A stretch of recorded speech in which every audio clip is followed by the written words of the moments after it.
सर्वेषां स्वस्तिर्भवतु सर्वेषां स्वस्तिर्भवतु सर्वेषां शान्तिर्भवतु सर्वेषां शान्तिर्भवतु सर्वेषां पूर्णं भवतु सर्वेषां पूर्णं भवतु सर्वेषां मङ्गलं भवतु सर्वेषां मङ्गलं भवतु।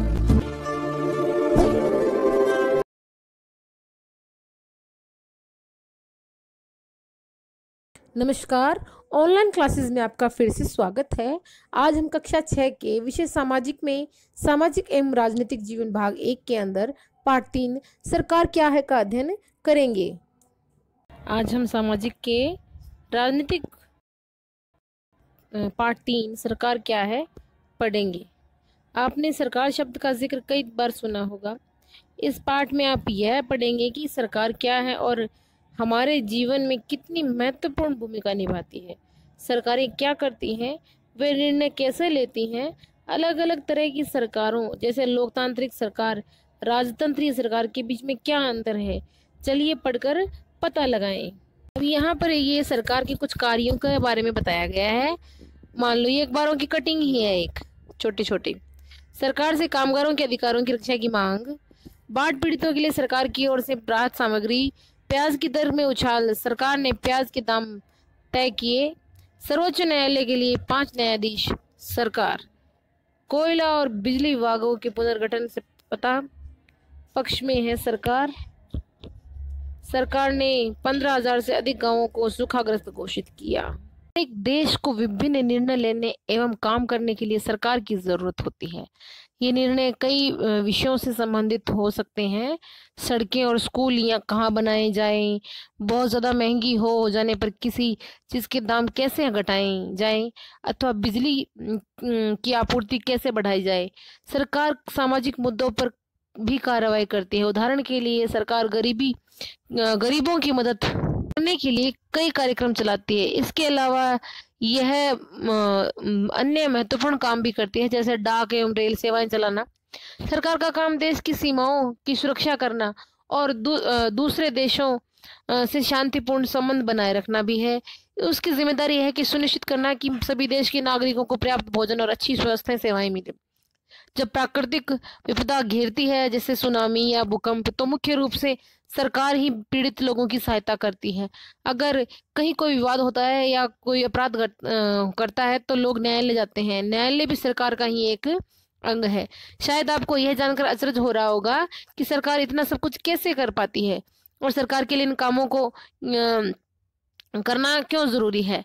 जब लोग इकट्ठे रहते हैं और काम करते हैं तो कुछ हद तक एक व्यवस्था की जरूरत होती है जिससे आवश्यक निर्णय लिए जा सकें। कुछ नियमों की जरूरत होती है जो सब पर लागू हो। उदाहरण के लिए संसाधनों के नियंत्रण और देश की सीमा की सुरक्षा की जरूरत होती है ताकि लोग सुरक्षित महसूस कर सकें। लोगों के लिए सरकार कई तरह के काम करती है। वह नियम बनाती है, निर्णय लेती है और अपनी सीमा में रहने वाले लोगों पर उन्हें लागू करती है। यानी कि एक आप समझ सकते हो कि एक बड़े परिवार को संभालने के लिए जिस तरह नियम और कानूनों की जरूरत होती है, उसी तरह एक देश को संभालने के लिए नियम कानून और सरकार की जरूरत होती है। जैसे एक बड़े परिवार को संभालने के लिए एक बड़ा मुखिया होता है जो सभी नियम कायदे कानून बनाता है, वैसे एक देश को संभालने के लिए सरकार होती है जो देश के लिए नियम कायदे कानून बनाती। अब बात करते हैं सरकार के स्तर। आपको पता है कि सरकार कितनी सारी अलग अलग चीजों के लिए जिम्मेदार है, तो क्या आप सोच सकते हैं कि सरकार के ये सारे इंतजाम कैसे करती होगी। दरअसल सरकार अलग अलग स्तरों पर काम करती है। स्थानीय स्तर, राज्य स्तर और राष्ट्रीय स्तर पर, यानी 3 स्तरों पर है हमारी सरकार काम करती है। स्थानीय स्तर है जहाँ पर हम स्थायी रूप से निवास करते हैं।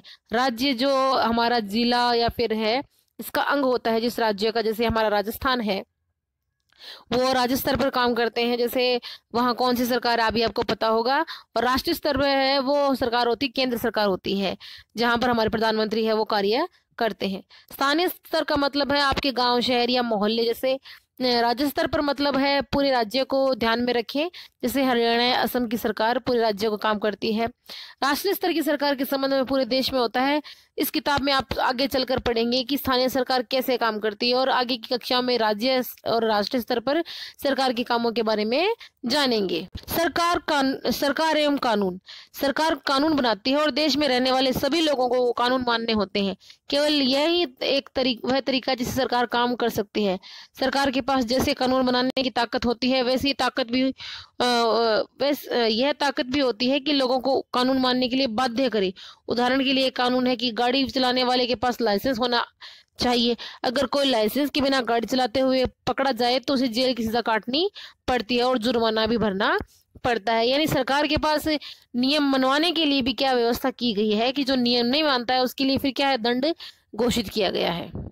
सरकार जो कार्रवाई कर सकती है, उसके अलावा अगर लोगों को लगे कि किसी कानून का ढंग से पालन नहीं हो रहा है तो वह कुछ कदम उठा सकती है। उदाहरण के लिए अगर किसी व्यक्ति को यह लगे कि उसके धर्म या उसकी जाति के कारण किसी नौकरी में नहीं लिया जा सकता तो वह न्यायालय में जा सकता है और यह दावा कर सकता है कि कानून का पालना नहीं हो रहा है। वह तब न्यायालय आदेश देगा कि क्या कदम उठाने की जरूरत है। यानी सरकार भी कदम उठा सकती है और कोई व्यक्ति विशेष भी क्या कर सकता है, कुछ नियम गलत बनने पर सरकार के खिलाफ भी कानून बनवा सकता है, यानी न्यायालय की शरण ले सकता है।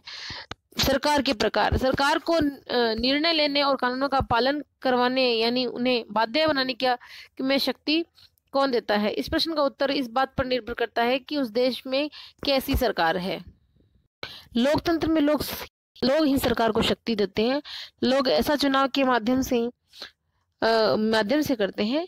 वे अपनी पसंद के नेता को वोट देकर चुनते हैं। एक बार चुन ले जाने के बाद यही लोग सरकार बनाते हैं। लोकतंत्र में सरकार को अपने निर्णय एवं उठाए गए कदमों का आधार बताना होता है और सफाई देनी होती है जनता को, क्योंकि जनता ही उनको सरकार बनाती है। तो अपने कार्यों के लिए वो किसके प्रति जिम्मेदार है? जनता के प्रति जिम्मेदार होते हैं। एक दूसरी तरह की सरकार होती है जिसे राजतंत्रीय सरकार कहते हैं। इसमें राजा या रानी के पास निर्णय लेने की और सरकार चलाने की शक्ति होती है। राजा के पास सलाहकार और एक छोटा सा समूह होता है जिससे वह निर्णय लेता है और सारी शक्ति राजा में निहित होती है। इसमें अंतिम सत्ता किसकी होती है? राजा की होती है। राजा ही अंतिम निर्णय देता है। अब आती है लोकतांत्रिक सरकार। भारत एक लोकतंत्र है। इसमें लोकतांत्रिक व्यवस्था को पाने के लिए हमने बहुत लंबी लड़ाई लड़ी थी अंग्रेजों से। संसार में और भी कई देश है जहां लोगों ने लोकतंत्र लाने के लिए संघर्ष किया। ऊपर बताया जा चुका है कि लोकतंत्र की मुख्य बात यह है कि लोगों के पास अपने नेता को चुनने की शक्ति होती है। इसलिए एक अर्थ में लोकतंत्र लोगों का ही शासन होता है। लोकतंत्र में मूलभूत विचार यह है कि लोग नियमों को बनाने में भागीदार बनकर खुद ही शासन करें। आज के समय में लोकतांत्रिक सरकार को प्राय प्रतिनिधि लोकतंत्र कहते हैं, क्योंकि हम जनता प्रतिनिधियों को चुनती है और प्रतिनिधि क्या करते हैं? सरकार का निर्माण करते हैं। प्रतिनिधि लोकतंत्र में लोग सीधे भाग नहीं लेते हैं, बल्कि चुनाव की प्रक्रिया के द्वारा अपने प्रतिनिधि चुनते हैं। ये प्रतिनिधि मिलकर सरकार बनाते हैं और ये प्रतिनिधि क्या करते हैं? सारी जनता के लिए निर्णय लेते हैं। आजकल कोई भी सरकार अपने शासकों अपने आप को जब तक लोकतांत्रिक नहीं कह सकती जब तक कि देश के सभी वयस्क नागरिकों को वोट देने का अधिकार न दे। लेकिन हमेशा ऐसा नहीं था। क्या आप विश्वास कर सकते हैं कि एक समय ऐसा था जब लोकतांत्रिक सरकारें औरतों और गरीबों को चुनाव में भाग नहीं लेने देती थी? अपने शुरुआती दौर में सरकारें केवल उन्हीं पुरुषों को वोट देती थी जो पढ़े लिखे और जिनके पास अपनी संपत्ति होती थी।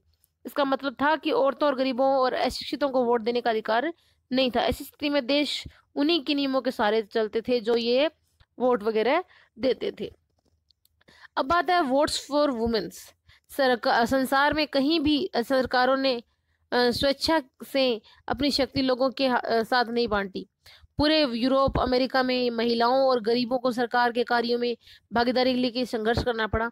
महिलाओं द्वारा मताधिकार के लिए किए गए संघर्ष ने प्रथम विश्व युद्ध के दौरान और मजबूती पकड़ी। इन आंदोलनों को महिला मताधिकार आंदोलन कहते हैं और अंग्रेजी में इसे सफ्रेज मूवमेंट कहते हैं। सफ्रेज का मतलब होता है वोट देने का अधिकार। युद्ध के दौरान बहुत से पुरुष लड़ाई में थे, इसलिए महिलाओं को इन कामों को करने के लिए बुलाया गया जो पहले से पुरुषों के बराबर थी। भारत में आज़ादी से पहले बहुत ही कम लोगों को वोट देने का अधिकार था, इसलिए जनता को संगठित होकर इस अधिकार की मांग की। गांधी जी समेत कई नेताओं ने इस अन्यायपूर्ण व्यवहार का विरोध किया। उन्होंने जोर शोर से यह मांग उठाई। 1931 में बंग इंडिया पत्रिका में लिखते हुए गांधी जी ने कहा था कि मैं यह विचार सहन नहीं कर सकता कि जिस आदमी के पास संपत्ति है वह वोट दे सकता है, लेकिन वह आदमी जिसके पास चरित्र है, वह संपत्ति या शिक्षा नहीं, वह वोट नहीं दे सकता। जो दिन भर अपना पसीना बहाकर ईमानदारी से काम करता है वह वोट नहीं दे सकता, क्योंकि उसने गरीब आदमी होने का गुनाह किया है। यानी गांधी जी ने कहा कि हर एक को क्या मिलना चाहिए, वोट देने का अधिकार मिलना चाहिए, चाहे वो गरीब हो, चाहे वो अमीर हो, चाहे वो स्त्री हो या चाहे पुरुष हो। इसकी एक बात थी ये महिला आंदोलन की। विभिन्न प्रकार के काम और व्यवस्था करना शुरू किया। लोगों को यह देखकर बड़ा आश्चर्य हुआ कि उन्होंने महिलाओं और उनकी क्षमताओं के बारे में क्यों इतनी गलत रूढ़िबद्ध धारणाएं बना रखी थी। महिलाएं काम नहीं कर सकती है। इस तरह महिलाओं को निर्णय लेने के समान रूप में योग्य माना जाने लगा। महिला मताधिकार आंदोलन की साथियों ने सभी महिलाओं के लिए वोट देने का अधिकार की मांग की। उनकी आवाज सुनी जाए, इसके लिए उन्होंने जगह जगह अपने आप को लोहे की जंजीरों में बांधकर प्रदर्शन किया। उनमें से कई क्रांतिकारी महिलाएं जेल गई और कुछ भूख हड़ताल कर बैठी। अमेरिका में औरतों को वोट देने का अधिकार 1920 में मिला, जबकि इंग्लैंड में औरतों को यह अधिकार कुछ सालों के बाद 1928 में मिला।